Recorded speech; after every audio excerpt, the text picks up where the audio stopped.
Now, you might find a Bible concept or precept or principle, but you cannot find a verse for every problem that you want to fix or every argument you want to solve.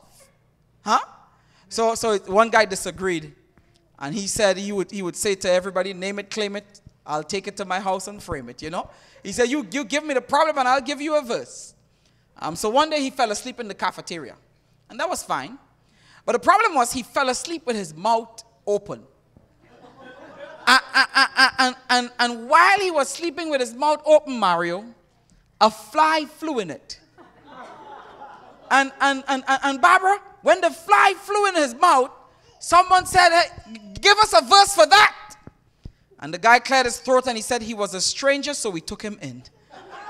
He even had a verse for that, man. But you cannot find a verse for everything. Are you all following me? Well, the point of the matter is you really got to know the Bible for yourself. You want to be like the Bereans in Acts chapter 17, when it says that the Berean was so noble because they searched the scriptures daily to see if what Paul was saying was actually true. You need to be like the Bereans. You need to know the word for yourself. Don't be like the silly guy. You know, there was the two guys. One was very intelligent, very smart, and one was a little silly. You know, just a little, you know, a few fries short of a Happy Meal. You know, just a little bit. So both of them went for this interview in the military. So the smart guy, having some sympathy on his friend, he said, "Now listen, buddy. Whatever you hear me say in the interview, just stay by the door. Listen carefully. Whatever you hear me say, when it's your turn to be interviewed, all you need to do is simply repeat what I say." So he went into the interview room, the smart guy, and the commanding officer said, so how old are you, sir? He said, I'm 27, sir.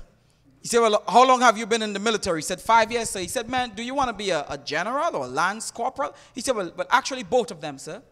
So the not too smart guy said, man, easy, like Sunday morning. So he got into the interview room, and the commanding officer asked him, he said, well, how long have you been in the army? He said, 27 years, sir. He said, well, how old are you? He said, 5 years, sir. He said, do you think I'm a fool or an idiot? He said, both of them, sir. Both of them, sir. Both of them, sir. So you need to know the word for yourself. Is somebody feeling this preacher? You're feeling me? You need to know it for yourself. That's why you read it. But a lot of times we read the Bible and we are lost. You know? We are lost, and sometimes we are lost because we really don't want to search hard. We really don't want to know. We kind of just, you know, like one guy was shaving and he said, yeah, tell me about Jesus while I'm shaving. You know? We're really not, we're not hungry. We're like the preacher who was on the aeroplane. He was on the flight and he was preparing his sermon, and the guy next to him, he said, man, what are you doing? He said, well, I'm writing my sermon. He said, well, what are you? He said, well, I'm a preacher. He said, religion. He said, all I know about religion is Jesus loved me, this I know, for the Bible tells me so. So the preacher, no, he said to the guy, but what do you do? He said, well, I'm an astronomer. He said, oh, astronomy. All I know about astronomy is twinkle, twinkle, little star. How I wonder what you are. What do you think of the show so far, the program? Oh, I think it's enjoyable, and I think Dexter is just, he really put a lot of thought into his comedy and relating to the Bible. It spurs one to laugh. So what funny story made you laugh the most? I think I enjoyed his little quips with attaching life's, problems with Bible texts that kind of make it, a little more palatable to laugh at and understand than just strict spiritual text. The spiritual lessons is that we sometimes take the Bible lightly, and we don't think that God has some sense of humor. And I believe that through laughter, we can get a lot more deeper appreciation of the stories of the Bible. So I really enjoyed it.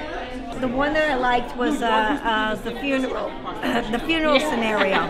The spiritual content is that we need to be reading our Bible and actually reading the full context. And when people ask us things, we need to go and look it up and actually read the whole thing, because a lot of times they pull one text out and they've missed the ones before and the ones after. Him jumping out of a plane, I thought that was quite funny. Funny visual too, huh? Yeah, you know, it'll make you appreciate bravery or putting your trust somewhere where you're not sure if it should be there or not. Especially when you can't see the ground coming. Exactly.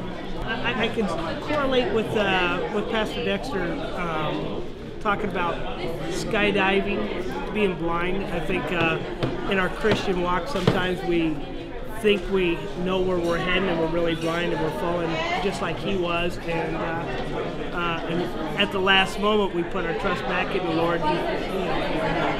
He pulls us back, so I see some correlation there. I love when he talks about the twins, to say that, you know, he was a good twin, but he wasn't. I love when he talked about when his sisters and them used to run, jump through the windows. I love when he talked about when the woman was a seer woman, like you say, oh, behind the country.